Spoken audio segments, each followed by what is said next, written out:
Hello everyone. Today we will learn about the installation of fire extinguishing agent storage devices. This lesson requires you to understand the installation requirements for gas fire suppression system storage devices and to become familiar with the installation requirements for high pressure and low pressure system storage devices. Understanding the general regulations for gas fire suppression system storage devices. Fire extinguishing agent storage devices are divided into seamless cylinders and welded cylinders. Carbon dioxide fire extinguishing storage devices are mostly seamless steel containers consisting of container valves, connecting hoses, and steel cylinders, with a pressure resistance value of 22.05 MPa.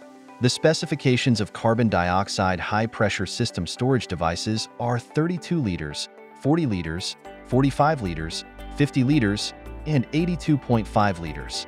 The fire extinguishing storage devices of gas fire suppression systems have the following installation requirements. 1. After installing the fire extinguishing agent storage device, the discharge direction of the pressure relief device should not face the operating surface.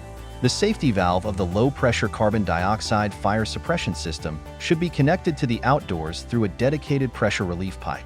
2. The installation positions of pressure gauges, level gauges, and weight display devices on storage devices should be convenient for personnel observation and operation. The supports and frames of storage containers should be securely fixed and corrosion-resistant treatment should be applied.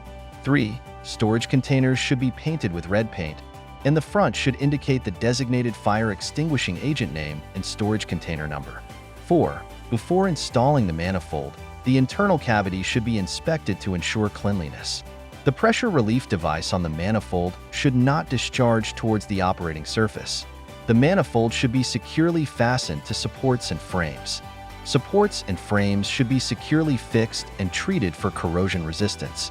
The exterior surface of the manifold should be painted red. 5. The directional arrow on the check valve connecting the storage container to the manifold should point in the direction of medium flow. Next, we will introduce the installation requirements for high and low pressure system storage devices. Firstly, the installation requirements for high pressure system storage devices. The working pressure of high pressure system storage containers should not be less than 15 MPa. Pressure relief devices should be installed on storage containers or container valves with a relief pressure action range of greater than or equal to 18.05 MPa to less than or equal to 19.95 MPa. The ambient temperature for storage devices should be 0 to 49 degrees Celsius. For low-pressure storage devices, the design pressure of storage containers should not be less than 2.5 MPa and good insulation measures should be taken. At least 2 sets of safety pressure relief devices should be installed on storage containers, with relief pressure action values ranging from 2.26 MPa to 2.40 MPa. High pressure alarm pressure setting value for storage devices should be 2.2 MPa, and low pressure alarm pressure setting value should be 1.8 MPa. Storage devices should be placed in dedicated storage compartments. Weight leak detection devices should be installed on storage devices. When the amount of carbon monoxide filled in the storage container decreases by 10%, it should be replenished promptly.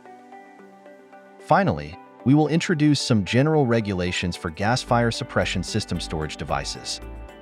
1. The storage devices of the piping network system should consist of storage containers, container valves, and manifolds. 2. The storage devices for pre-engineered fire suppression systems using FM200 and IG541 should consist of storage containers and container valves, with flexible connections between the container valves and manifolds. 3. Storage containers and manifolds should be secured with brackets. Durable nameplates should be affixed to storage devices, indicating the number, volume, tare weight, fire extinguishing agent name, fill quantity, fill date, and charging pressure of each container.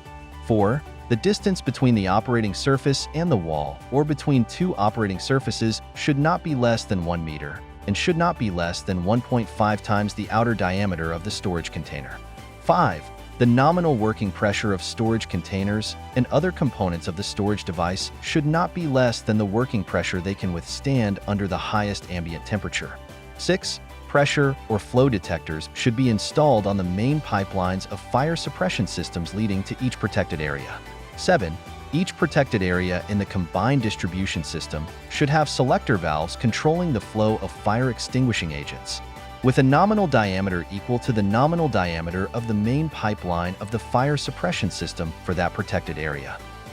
This concludes today's lesson. Thank you all.